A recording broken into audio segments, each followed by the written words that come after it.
اعوذ باللہ من الشیطان الرجیم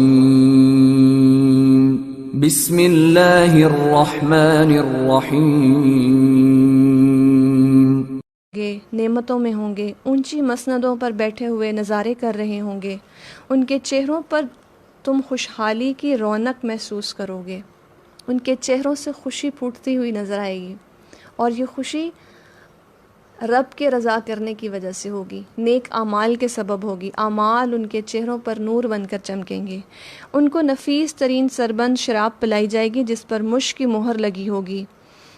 وَفِي ذَلِكَ فَلْيَتَنَافَسِ الْمُتَنَافِسُونَ، پس جو لوگ ایک دوسرے پر بازی لے جانا چاہتے ہیں انہیں چاہیے کہ وہ اس چیز کو حاصل کرنے میں بازی لے جانے کی کوشش کریں۔ جو لوگ کمپٹیشن کرنا چاہتے ہیں، دنیا میں کسی مقابلے کی طرف آنا چاہتے ہیں، انہیں چاہیے کہ وہ کس چیز کے لیے مقابلہ کریں؟ جنت کے درجات کے لیے مقابلہ کریں۔ جنت ایسا مقام ہے جو ڈیزرو کرتی ہے کہ اس کے لیے لوگ آپس میں کمپٹیشن کریں۔ دنیا وہ مقام نہیں ہے کہ جس کے لیے لوگ ایک دوسرے سے مقابلہ کریں۔ دنیا کی کوئی چیز، کوئی بھی نعمت، بڑی سے بڑی نعمت، بڑی سے بڑی آسائش بھی دنیا کی، وہ اس چیز کی وہ یہ ویلیو نہیں رکھتی کہ انسان اپنی زندگی اس کے پیچھے لگا دے۔ انسان کی زندگی اس قدر قیمتی ہے کہ دنیا کی چیزوں کے پیچھے لگانا اپنی زندگی کو ضائع کرنا۔ اللہ تعالیٰ نے ہمیں ایک بڑی سوچ، ایک بڑی منزل دکھائی کہ انسان کی زندگی کی در حقیقت قیمت یہ ہے، وہ ایک بڑی منزل کے پیچھے اپنے آپ لگائے، وہ منزل جو ہمیشہ کے لیے ہے، چند لمحوں کے لیے، چند سالوں کے لیے، اور قیامت کے دن تو ویسے بھی دنیا کی زندگی صرف چند لمحے لگیں گی۔ تو ان نعمتوں کے پیچھے اپنے آپ کو لگا دینا جو وقتی ہیں، جو عارضی ہیں، جو آج ہیں اور کل ہم سے چھین لی جائیں گی، کل ہم سے لے لی جائیں گی، ان نعمتوں کے پیچھے اپنی زندگی کو لگانا یہ بہت ہی گھاٹے کا سودا ہے۔ تو اللہ تعالیٰ ایک بڑی چیز کی طرف ہمیں متوجہ ہیں۔ وہ لوگ جو دنیا میں مقابلہ کرنا چاہتے ہیں انہیں چاہیے کہ وہ جنت کے بلند درجات کے لیے مقابلہ کریں۔ کیا ہے وہ جنت جس کے لیے اللہ سبحانہ و تعالی ہمیں اس قدر ترغیب دے رہے ہیں؟ چند احادیث جنت سے متعلق ہم پڑھتے ہیں تاکہ ہم بھی جانیں جنت سے متعلق ہمارا علم کیا ہے۔ حضرت سہیل بن سعد ساعدی رضی اللہ عنہ سے روایت ہے، میں نبی کریم صلی اللہ علیہ وسلم کی ایک مجلس میں حاضر تھا۔ آپ صلی اللہ علیہ وسلم نے جنت کا حال بیان کیا، یہاں تک کہ بے انتہا تعریف فرمائی۔ ایسی نعمتیں ہیں جنہیں کسی آنکھ نے نہیں دیکھا، نہ کسی کان نے ان کی تعریف سنی ہے، نہ ہی کسی شخص کے دل میں اس کا تصور پیدا ہوا ہے۔ پھر اس کے بعد انہوں نے قرآن سے یہ آیت تلاوت فرمائی کہ یہ جنت ان لوگوں کے لیے ہے جن کے پہلو بستروں سے الگ رہتے ہیں، وہ اپنے رب کو عذاب کے ڈر سے اور ثواب کی امید سے پکارتے ہیں، جو رزق ہم نے ان کو دیا اسے اللہ کی راہ میں خرچ کرتے ہیں۔ کوئی نہیں جانتا ان نعمتوں کو جو ان کی آنکھوں کو ٹھنڈک پہنچانے والی ہیں اور یہ ان سے چھپا کر رکھی گئی ہیں۔ یہ نعمتیں بدلہ ہے ان اعمال کا جو یہ دنیا کی زندگی میں کرتے رہے۔ آپ صلی اللہ علیہ وسلم نے فرمایا، جنت میں چھڑی کے برابر کی جگہ دنیا اور دنیا میں موجود ہر چیز سے بہتر ہے۔ حضرت ابو سعید رضی اللہ عنہ سے روایت ہے کہ رسول اللہ صلی اللہ علیہ وسلم نے فرمایا، قیامت کے روز موت ایک مینڈھے کی شکل میں جنت اور جہنم کے درمیان کھڑی کی جائے گی اور اسے ذبح کیا جائے گا۔ جنتی اور جہنمی لوگ اسے دیکھ رہے ہوں گے۔ اگر خوشی سے مرنا ممکن ہوتا تو جتنی خوشی سے مر جاتے، اور اگر جنتی خوشی سے مر جاتے، اور اگر غم سے مرنا ممکن ہوتا تو جہنمی غم سے مر جاتے۔ یعنی جنت کی خوشی اس قدر زیادہ ہوگی۔ یہاں اس بات کو بتایا گیا کہ انسان جس سے کہتے ہیں نا خوشی سے مر جانا، موت نہیں ہے، ورنہ انسان خوشی سے ہی مر جاتا جنت کو دیکھ کر، اس کی نعمت کو دیکھ کر۔ آپ صلی اللہ علیہ وسلم نے فرمایا، جنت کی خوشبو 40 سال کی مسافت تک آئے گی۔ حضرت عبداللہ بن عباس رضی اللہ عنہما کہتے ہیں کہ رسول اکرم صلی اللہ علیہ وسلم نے فرمایا، جنت کی کوئی چیز بھی دنیا کی چیزوں سے نہیں ملتی سوائے ناموں کے۔ نام وہ ہوں گے جو دنیا کی کسی چیز کے ہیں، لیکن اس چیز کی حالت، کیفیت، صورت وہ بالکل ہی مختلف ہوگی کہ کوئی انسان اس کو تصور بھی نہیں کر سکتا۔ حضرت انس بن مالک رضی اللہ عنہ سے روایت ہے کہ رسول اکرم صلی اللہ علیہ وسلم نے فرمایا، قیامت کے دن ایک ایسے شخص کو لایا جائے گا جس کا جہنم میں جانا طے ہو چکا ہوگا اور دنیا میں اس نے بہت عیش و عشرت کی ہوگی۔ اسے دوزخ میں ایک غوطہ دیا جائے گا اور اسے پوچھا جائے گا، اے ابن آدم، کیا دنیا میں تم نے کوئی عیش و عشرت دیکھی تھی؟ وہ کہے گا، اے میرے رب، تیری قسم کبھی بھی نہیں۔ پھر ایک ایسا لایا جائے گا جو جنتی ہوگا، لیکن دنیا میں اس نے بہت تکلیف کی زندگی بسر کی ہوگی۔ اسے جنت میں ایک غوطہ دیا جائے گا اور اسے پوچھا جائے گا، اے ابن آدم، کبھی دنیا میں تم نے کوئی تکلیف دیکھی تھی؟ کسی رنج و غم سے تمہارا واسطہ پڑا؟ وہ کہے گا، اے میرے رب، تیری قسم کبھی بھی نہیں، مجھے تو کبھی کسی غم سے کوئی واسطہ نہیں پڑا۔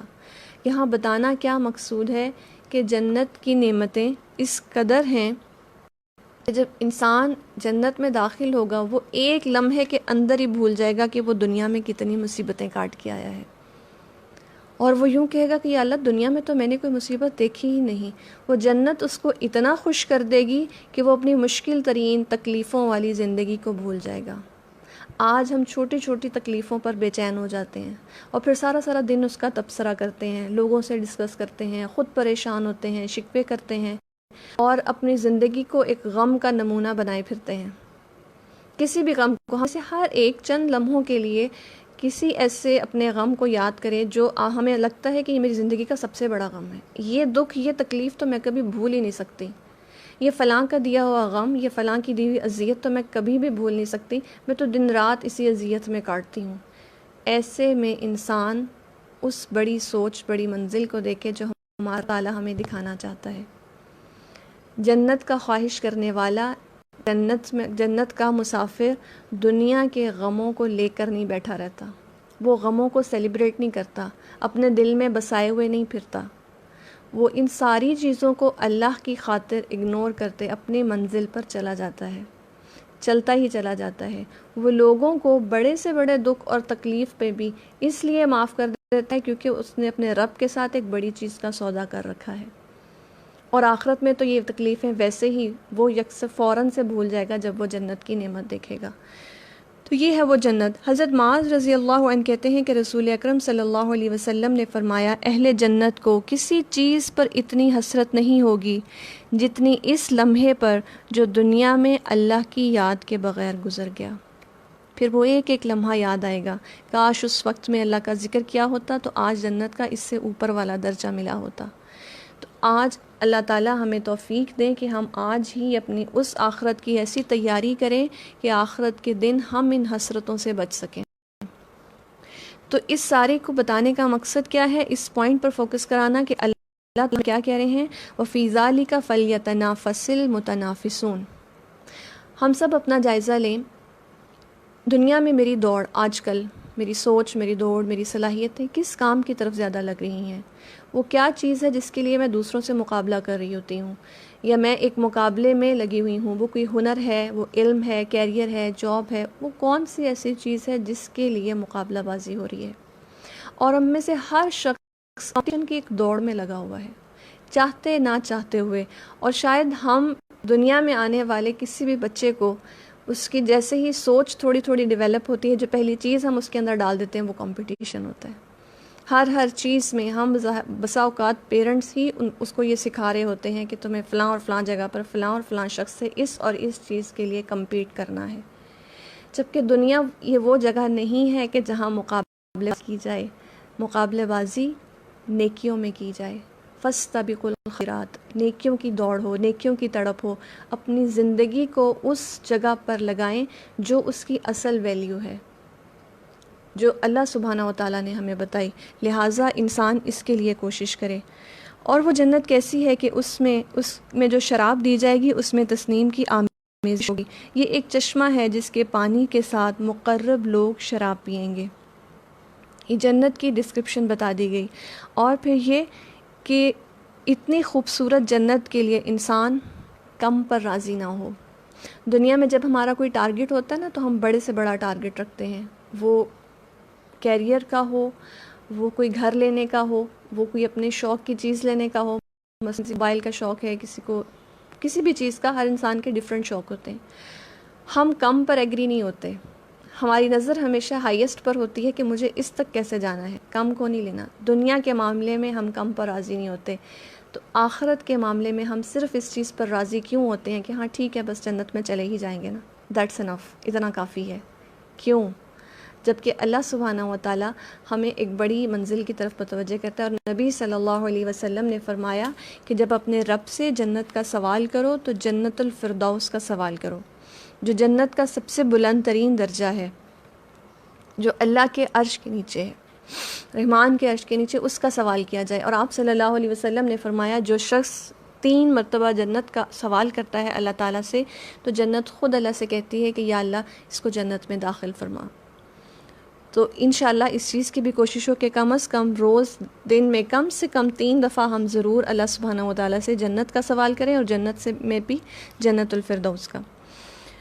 پھر اس کے بعد فرمایا ان الذین اجرموا کانوا من الذین آمنوا یضحکون واذا مروا بهم یتغامزون. مجرم لوگ دنیا میں ایمان،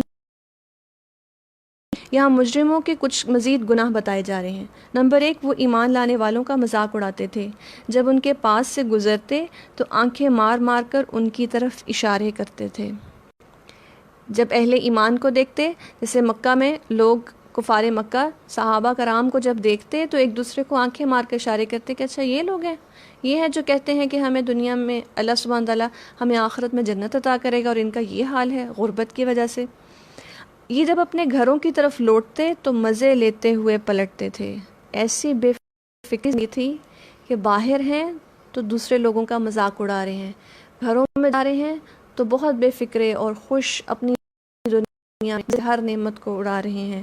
اور جب یہ اہل ایمان کو دیکھتے تو یہ کہتے کہ یہ تو بہکے ہوئے لوگ ہیں، یہ تو گمراہ لوگ ہیں. یہاں 4 بنیادی جو گناہ ہیں مجرمین کے وہ بتائے جا رہے ہیں. نمبر 1، ایمان والوں کا مذاق اڑانا. نمبر 2، ان کی طرف اشارے کرنا، آنکھیں مار مار کے اشارے کرنا، اپنے گھروں کی طرف مزے سے پلٹنا. اور نمبر 4، انہیں دیکھ کر مذاق اڑانا. یہاں یہ کہا گیا کہ اپنے گھر کی طرف مزے سے پلٹتے، تو کیا گھروں میں مزے سے رہنا بری بات ہے؟ کیا گھروں میں مزے سے خوشی سے گھر والوں کے ساتھ نہیں رہنا چاہیے؟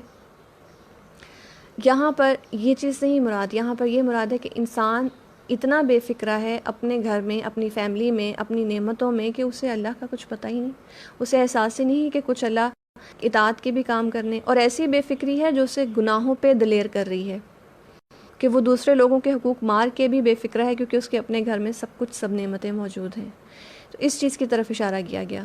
اور پھر ان کا انجام کیا ہوگا؟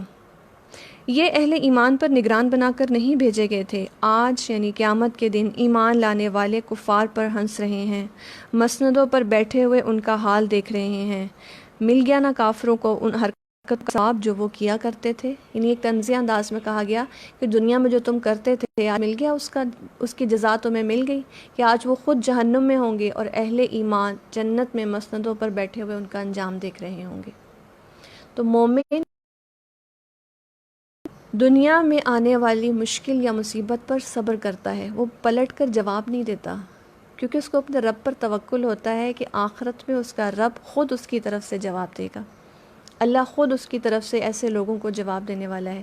لہٰذا جب دنیا میں خاص طور پر دین کی وجہ سے مذاق کا نشانہ بنایا جائے یا لوگ تنقید کریں، ایسے میں انسان کے کرنے کا کام صبر ہے. صبر اور استقامت سے وہ اپنے راستے پر چلتا چلا جائے، اپنے راستے کو نہ چھوڑے. دوسری بات، اہل ایمان کا مذاق اڑانا اللہ کے نزدیک اتنا سنگین گناہ کیوں ہے کہ یہاں خاص طور پر جہنم میں جانے کی ایک وجہ یہ بتائی جا رہی ہے کہ اہل ایمان کا مذاق اڑایا گیا.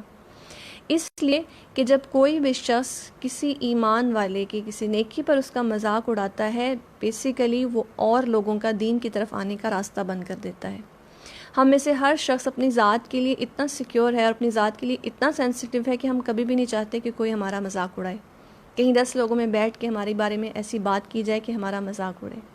ایسے میں جب یہ لوگ دیکھتے ہیں کہ دین کی وجہ سے کچھ لوگوں کا مذاق اڑایا جاتا ہے، مثلا حجاب لینے پر، سنت طریقے سے اوڑھنے پہننے پر، سنت طریقے سے کھانے پر، جب اس چیز پر مذاق اڑایا جاتا ہے تو وہ لوگ جن کا ایمان ابھی بہت کمزور ہوتا ہے، وہ اس مذاق اڑائے جانے کے ڈر سے دین پر آتے ہی نہیں ہیں. وہ اس کام کو کرنے کی ہمت ہی نہیں کرتے کہ ہمارا بھی پھر ایسے ہی مذاق اڑایا جائے گا. اس لیے اللہ تعالیٰ کے نزدیک یہ ایک بڑا گناہ ہے جو مزید لوگوں کو دین کی طرف آنے سے روک دیتا ہے. اور اسی طرح یہ لوگ جن کا مذاق اڑایا کرتے تھے، جن میں سے خاص طور پر اصحاب صفہ تھے، یہ وہ صحابہ تھے جو نبی صلی اللہ علیہ وسلم کی تعلیمات پر ایمان لانے کے بعد انہوں نے اپنی زندگی کو مکمل طور پر دین کا علم سیکھنے کے لیے وقف کیا تھا۔ مسجد نبوی کی ایک مخصوص جگہ پر یہ لوگ بیٹھا کرتے تھے اور نبی صلی اللہ علیہ وسلم سے صبح و شام ہر وقت علم حاصل کیا کرتے تھے۔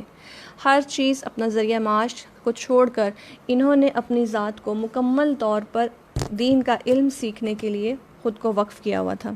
حدیث میں آتا ہے کہ جب نبی صلی اللہ علیہ وسلم لوگوں کو نماز پڑھاتے تو کچھ لوگ قیام میں بھوک کی وجہ سے گر جاتے، یعنی اصحاب صفہ میں سے کچھ لوگ بھوک کی وجہ سے نماز میں ہی گر جاتے، یہاں تک کہ گزرنے والے کہتے کہ یہ تو پاگل ہیں۔ جب نبی صلی اللہ علیہ وسلم نے نماز پوری کر لی تو آپ صلی اللہ علیہ وسلم نے ان کی طرف متوجہ ہو کر فرمایا، اگر تم جان لو جو تمہارے لیے اللہ کے پاس ہے تو تم پسند کرو گے کہ تم فقر و فاقہ میں اور اضافہ کر دیے جاؤ۔ یعنی اگر تمہیں معلوم ہو کہ اس بھوک کو برداشت کرنا دین کی خاطر اللہ کے ہاں کس قدر و منزلت والا ہے تو تم اور بھی برداشت کرنے پر مان جاؤ، اور بھی برداشت کرنا تمہیں آسان لگے۔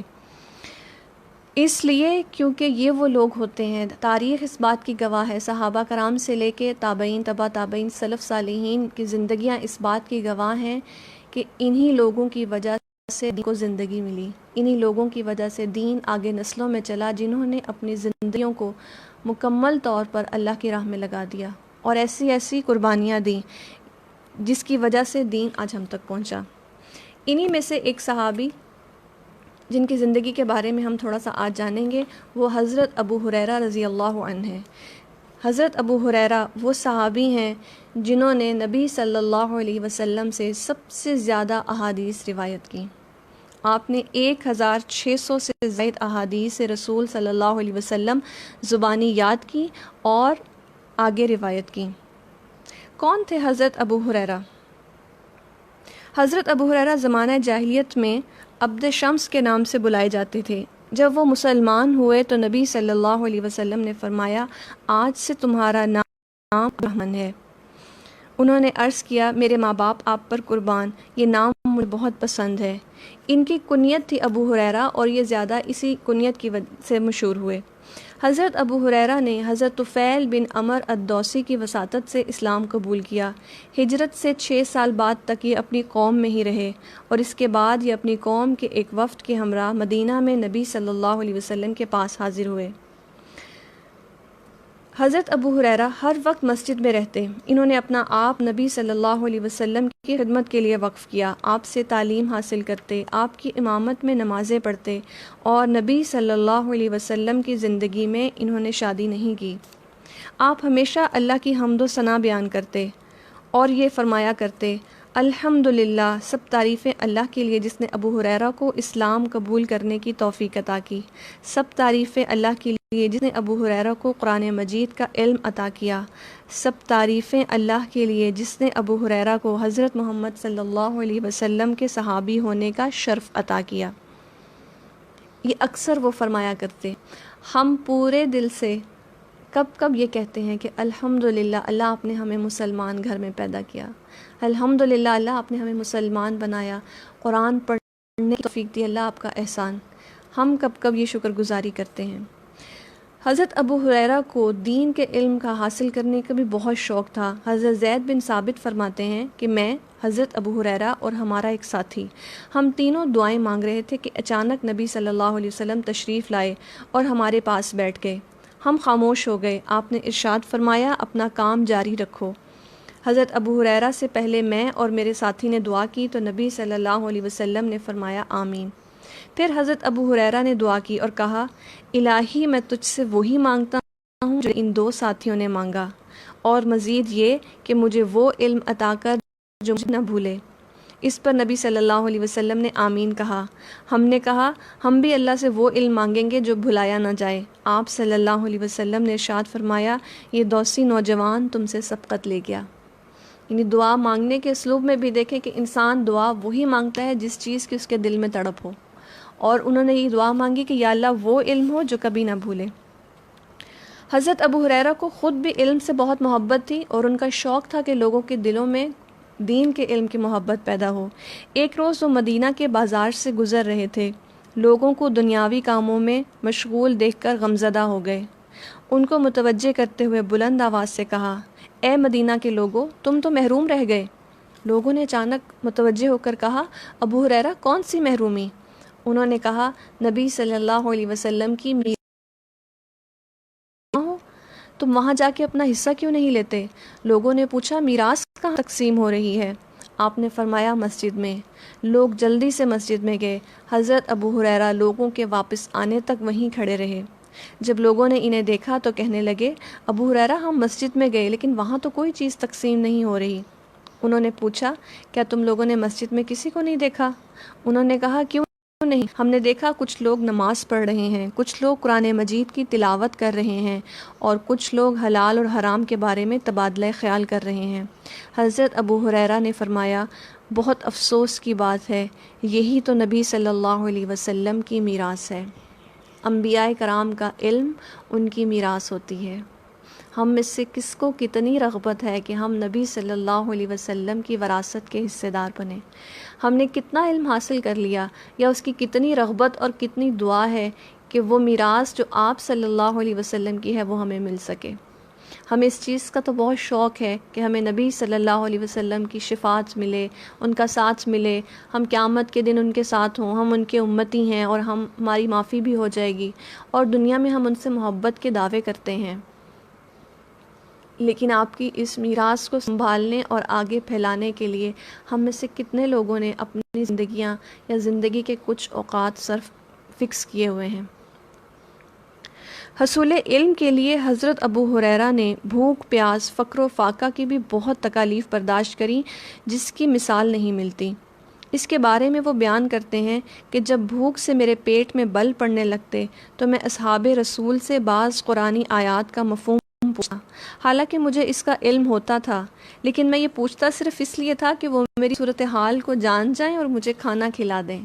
یعنی مانگتے بھی نہیں تھے کہ کوئی ان کی ظاہری اپیرنس سے سمجھ جائے کہ اس وقت انہیں کس چیز کی ضرورت ہے۔ ایک روز مجھے بے انتہا بھوک لگی، میں نے اپنے پیٹ پر پتھر باندھ لیا اور اس راستے پر بیٹھ گیا جہاں سے صحابہ کرام کا گزر ہوتا۔ حضرت ابو بکر صدیق میرے پاس سے گزرے، میں نے ان سے قرآن کی ایک مفہوم پوچھا۔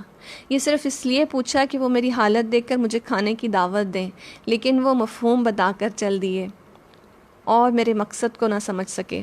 پھر میرے پاس عمر بن خطاب رضی اللہ عنہ کا گزر ہوا، میں نے ان سے ایک آیت کا مفہوم پوچھا، انہوں نے بھی میرے ساتھ یہی کیا، یہاں تک کہ نبی صلی اللہ علیہ وسلم گزرے، میں نے آپ سے ایک آیت کا مفہوم پوچھا، آپ میرے مقصد کو پہچان گئے۔ ارشاد فرمایا، آپ نے فرمایا میرے ساتھ چلو۔ میں آپ کے ساتھ گھر میں داخل ہوا، آپ نے گھر میں دودھ کا بھرا ہوا پیالہ دیکھا تو گھر والوں سے پوچھا کہ یہ دودھ کہاں سے آیا؟ میں نے بتایا کہ فلاں صحابی نے آپ کے لیے بھیجا ہے۔ صلی اللہ علیہ وسلم نے ارشاد فرمایا، ابو ہریرہ اہل صفہ کو بلا لاؤ۔ اہل صفہ وہ سارے صحابی جو مسجد میں دین کی تعلیم کے لیے اپنے آپ کو وقف کیے ہوئے تھے۔ حضرت ابو ہریرہ فرماتے ہیں، میرے دل میں خیال آیا، دودھ کا یہ پیالہ اہل صفہ کا کیا بنائے گا؟ اور انتہائی بھوک کی وجہ سے میرا دل چاہ رہا تھا کہ یہ دودھ کا پیالہ مجھے ہی مل جائے، لیکن میں آپ کے حکم پر عمل کرتے ہوئے اہل صفہ کی جانب چل پڑا اور انہیں بلا لایا۔ وہ سب نبی صلی اللہ علیہ وسلم کے پاس آ کر بیٹھ گئے۔ آپ نے ارشاد فرمایا، ابو ہریرہ پیالہ پکڑو اور باری باری انہیں دودھ پلاؤ۔ میں نے یکے بعد دیگرے ان کی خدمت میں دودھ کا پیالہ دیا، یہاں تک کہ سب نے جی بھر کر دودھ پیا۔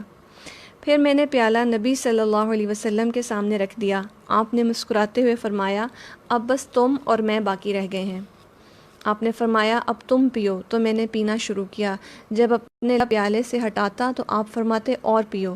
میں پھر پینا شروع کر دیتا، یہاں تک کہ میں پکار اٹھا، قسم ہے اس ذات کی جس نے آپ کو حق کے ساتھ بھیجا ہے، واللہ اب پینے کی قطعاً گنجائش نہیں۔ پھر آپ صلی اللہ علیہ وسلم نے پیالہ پکڑا اور دودھ نوش فرما لیا۔ تو صحابہ کرام نے جو قدر و منزلت، جو علم حاصل کیا اور آگے بھیجا، یہ اپنے نفس پر مشقتوں کو برداشت کر کے، بھوک کو برداشت کر کے اور ہر طرح کی راحت کو۔ مسجد نبوی اس وقت کے سٹیٹ میں تھی جہاں یہ صحابی رہا کرتے تھے۔ آج کی مسجد نبوی اور اس دور کی مسجد نبوی حالات کا زمین اور آسمان کا فرق ہے، اور یہ علم کی رغبت تھی جو ان کو نبی صلی اللہ علیہ وسلم کے ساتھ لگائے ہوئے تھی۔ اس بات کو زیادہ عرصہ نہیں گزرا تھا کہ اللہ نے مسلمانوں کے لیے رزق کے دروازے کھول دیے، لیکن اس کے باوجود ابو ہریرہ رضی اللہ عنہ کے دل کی پاکیزگی میں کوئی فرق نہ آیا مال آنے کے باوجود، لہٰذا وہ اکثر فرمایا کرتے، میں نے یتیمی کی حالت میں پرورش پائی اور مسکینی کی حالت میں ہجرت کی۔ جب مسافر پڑاؤ کرتے تھے تو میں ان کی خدمت کرتا تھا، میں صرف 2 وقت کی روٹی پر ملازم تھا۔ جب مسافر کوچ کرنے کے لیے سوار ہوتے تو میں ان کی سواریوں کو ہانکتا تھا، اور اب اللہ نے ایسے اسباب پیدا کر دیے کہ میری شادی عورت سے ہوئی کہ جس کے پاس میں ملازم تھا۔ اللہ تعالیٰ نے پھر ابو ہریرہ کو وہ منزلت ادا کی کہ انہیں مسلمانوں کا امیر بنایا گیا۔ حضرت ابو ہریرہ علم کے شوق کے ساتھ ساتھ عبادت کا بھی بے پناہ شوق رکھتے تھے۔ دن کو روزہ رکھتے، رات کا 1/3 حصہ عبادت میں مصروف رہتے، 1/3 حصہ۔ اس کے بعد اپنی بیوی کو بیدار کر دیتے، رات کے دوسرے تہائی حصے میں وہ صرف عبادت رہتی، اور پھر وہ اپنی بیٹی کو بیدار کر دیتی جو رات کے تیسرے تہائی حصے میں مصروف عبادت ہو جاتی۔ اس طرح پوری رات ان کے گھر میں عبادت ہوتی رہتی۔ رمضان کا مہینہ اللہ سبحانہ اور رحمتیں سمیٹنے کا مہینہ ہے، اور یہ تو ویسے بھی حدیث سے ثابت ہے کہ اللہ سبحانہ و تعالیٰ رات کو آخری تہائی حصے میں آسمان پر آتے ہیں اور خود پکار لگاتے ہیں، کوئی ہے جو مجھ سے مانگے، کوئی ہے جو مجھ سے بخشش مانگے۔ ایسے میں انسان ضرور کوشش کرے کہ وہ ان لمحات کو پائے، وہ ان لمحات کو ضائع نہ کرے۔ سحری کا وقت الحمدللہ اللہ کی رحمت ہے اٹھنا ہی ہے، کوشش کریں کچھ لمحات پہلے اٹھیں اور اللہ سبحانہ و تعالیٰ کی اس پکار پر لبیک کہیں، اور اللہ سبحانہ و تعالیٰ جب خود پوچھ رہا ہے تو ہم بھی مانگیں، اور فیملی کو ساتھ لے کر چلنا۔ اس قدر خوبصورت انداز ہے کہ انسان جب عبادت یا نیکی خود کرے تو اپنے گھر والوں کو ساتھ لے کر چلے۔ حضرت ابو ہریرہ جب مرض الموت میں ہوئے تو زار و قطار رونے لگے۔ لوگوں نے پوچھا، ابو ہریرہ آپ کیوں روتے ہیں؟ آپ نے فرمایا، میں تمہاری اس دنیا پر نہیں رو رہا، میں تو اس لیے رو رہا ہوں کہ سفر بہت لمبا ہے اور زاد راہ بہت تھوڑا ہے۔ میں اس راستے کے کنارے پر کھڑا ہوں جو مجھے یا تو جنت میں لے جائے گا یا جہنم۔ انجام کیا ہوگا؟ خلیفہ وقت نے ان کی عیادت کی اور دلاسا دیتے ہوئے کہا کہ ابو ہریرہ اللہ آپ کو شفا عطا فرمائے۔ آپ نے یہ دعا کی، الہی میں آپ کی ملاقات کو محبوب جانتا ہوں، آپ بھی میری ملاقات کو محبوب جانیے اور مجھے جلد اپنی زیارت نصیب فرمائیے۔ اور اس کے بعد انہوں نے وفات پائی۔ تو یہ تھے حضرت ابو ہریرہ رضی اللہ عنہ، اللہ ان سے راضی ہوں، جنہوں نے اپنی زندگی علم کے لیے وقف کی، اور یہ صحابہ میں سے وہ صحابہ جنہوں نے نبی صلی اللہ علیہ وسلم سے احادیث روایت کی، ان میں سے یہ فرسٹ پر ہیں، یہ صحابی جنہوں نے 1600 سے زائد احادیث کو یاد کیا اور نبی صلی اللہ علیہ وسلم سے آگے بیان کیا۔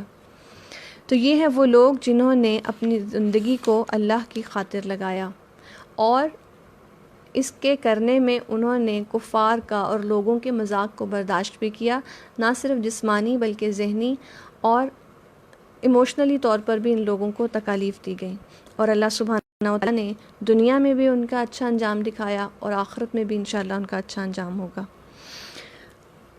ایک حدیث کے ساتھ انشاءاللہ اختتام کرتے ہیں، جیسے کہ علیجین اور سجین کے بارے میں آیا۔ حضرت عمر رضی اللہ عنہ نے کعب رضی اللہ عنہ سے پوچھا کہ اعلیٰ جنتی کے احوال کیا ہوں گے؟ وہ شخص جو جنت کے اعلیٰ مقام پر ہوگا اس کا کیا حال ہوگا؟ انہوں نے کہا، اے امیر المومنین، جسے کسی آنکھ نے دیکھا، جسے کسی کان نے نہیں سنا، بے شک اللہ نے ایسا گھر تیار کیا ہے جس میں بیویاں ہیں، پھل اور میوے ہیں اور مشروبات ہیں، اور پھر اس پر مہر لگا دی، یعنی خود بنا کر اس کو بند بھی کر دیا۔ اسے کسی مخلوق نے نہیں دیکھا، نہ فرشتوں نے، نہ جبرائیل علیہ السلام نے۔ پھر فرمایا، جس کا نامہ علیجین میں ہوگا وہ اس گھر میں آ کر اترے گا جسے کسی نے نہیں دیکھا ہوگا، یہاں تک کہ ایک شخص علیجین میں سے ہوگا، وہ نکلے گا اور اپنی بادشاہت میں چلے گا تو کوئی خیمہ جنت کے خیموں میں سے باقی نہ رہے گا جس میں اس کے چہرے کی رونق داخل نہ ہو جائے، بس وہ اس کی خوشبو سے خوش ہوں گے۔ یہ ہے وہ مقام جس کے لیے اللہ سبحانہ و تعالی ہمیں فرما رہے ہیں کہ ہمیں اپنی کوششوں کو بڑھانا ہے۔ اس کے بعد انشاءاللہ ہم اس کو اختتام کی طرف آتے ہیں۔ آیت نمبر 22 سے ہم تلاوت سنتے ہیں۔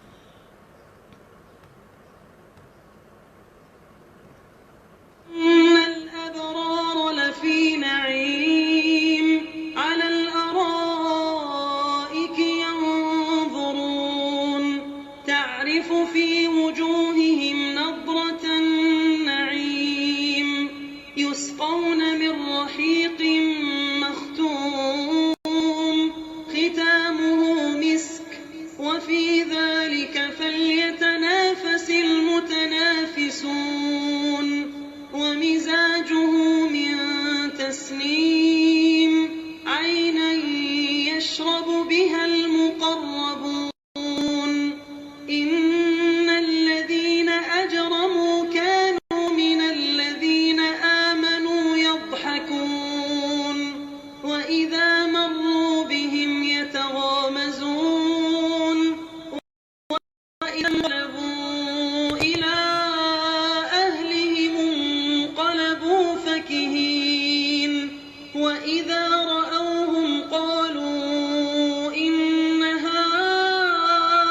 هؤلاء لضالون وما أرسلوا عليهم حافظين فاليوم الذين آمنوا من الكفار يضحكون على الأرائك ينظرون هل ثوب الكفار ما كانوا يفعلون وآخر دعوانا عن الحمد لله رب العالمين سبحان ربك رب العزة عما يصفون وسلام على المرسلين والحمد لله رب العالمين اللهم أحسن عاقبتنا في الأمور كلها وأجرنا من خزي الدنيا وعذاب الآخرة اللهم اجعلنا القرآن ربيع قلبي ونور صدري وجلاء حزني وذهاب همي وغمي سبحانك اللهم وبحمدك أشهد أن لا إله إلا أنت أستغفرك وأتوب إليك السلام عليكم ورحمة الله